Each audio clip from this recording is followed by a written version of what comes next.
As we head into the NBA 2021 season, something that's top of mind for me is black coaches and what I call the speed of success. As we all know, there's been a lack of black coaches in the NBA, but it hasn't always been this way.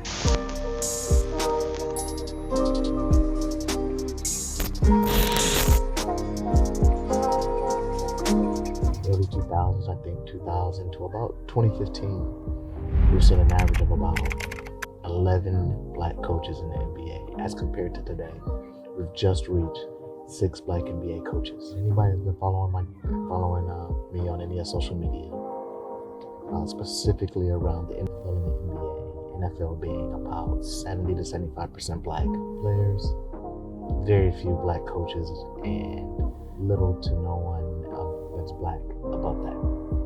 NBA, about 80% black, 6 black coaches, 1 NBA owner. Why is that?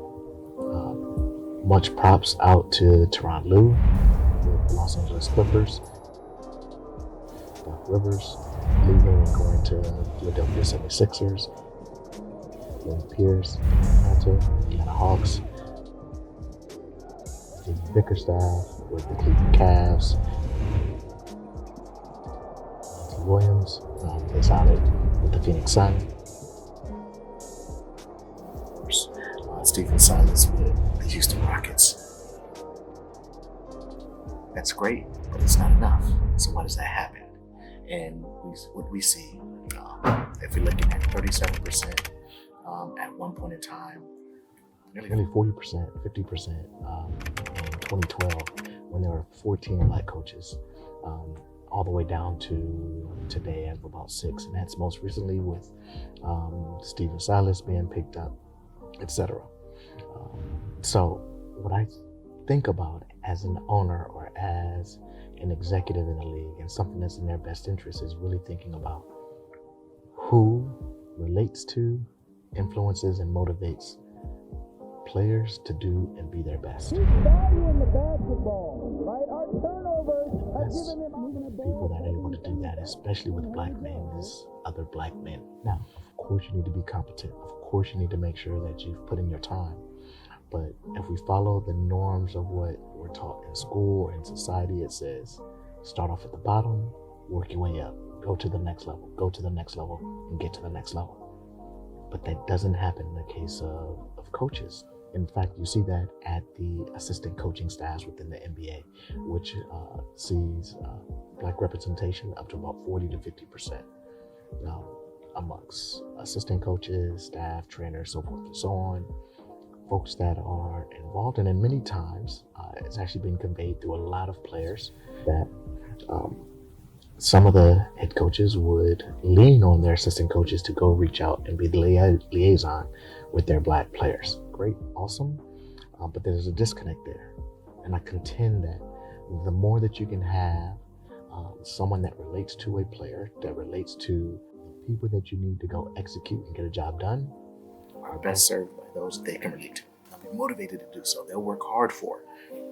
They'll be able to work through all of the emotional issues or things that are more intangible to the game, more so than just being able to pass, dribble, and shoot.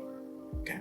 So then when you think about who does that, and it's been shown in all walks of life, all industries, not just in sports. You've seen that with Nike, who has leveraged and I won't say used, but that has brought Colin Kaepernick in to reach an entirely new audience and motivate them, people who buy and use their products, the black community.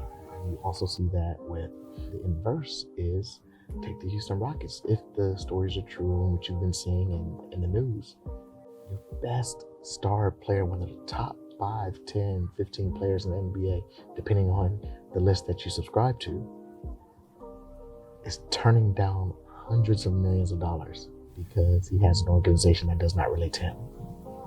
You are losing talent, losing players. And that trend will only go up in time.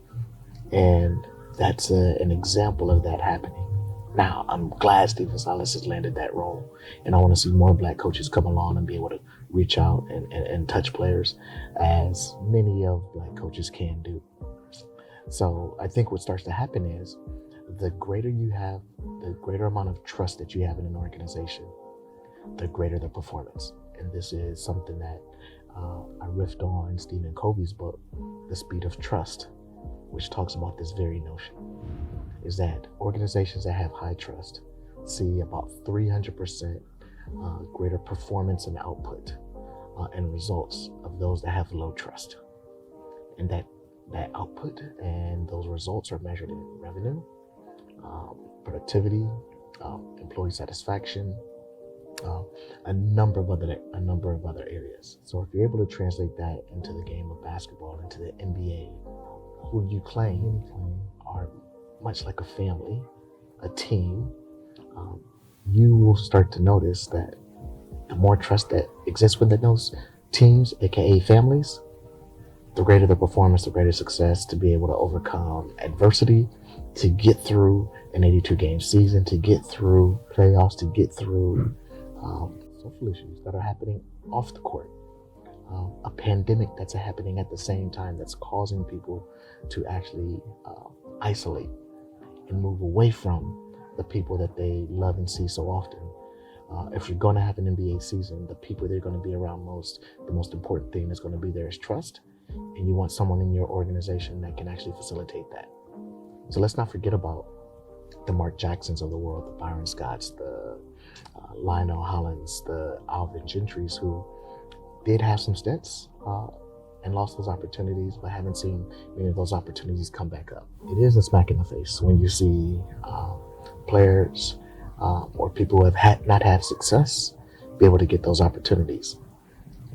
You know, Steve Kerr didn't have a wide range of success going to be an NBA coach. Great job, great opportunity. But there were others who were left behind who didn't get that opportunity. And in fact, you might even remember the early phases, the early days of the Splash Brothers career was led and fostered by the mentorship of Mark Jackson. Crowd 4's Dan Kerman reports from Warrior headquarters, where the team's management talked about the decision to let Coach Jackson go. We appreciate everything that Mark was able to do for this organization over the last 3 years.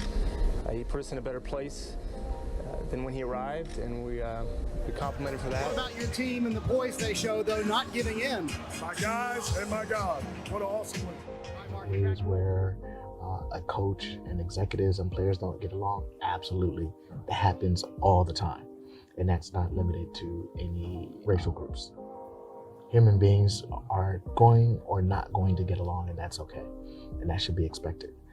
But at a period of time of early development, there was someone that could relate to those players who played the similar style, came from a black family as well, and could relate to them in a different way.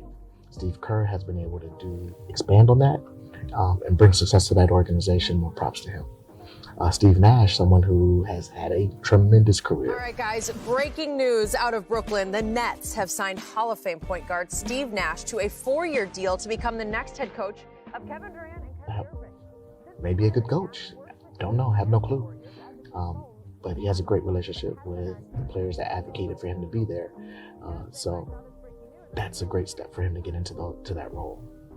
But nonetheless, don't know of black coaches or someone who has not had any coaching experience be given the opportunity, regardless of the players that have advocated for them to get the role. So that's something that I think needs to be viewed. And I know Adam Silver and the league are looking at this, but this is something that I think needs a lot of thought around.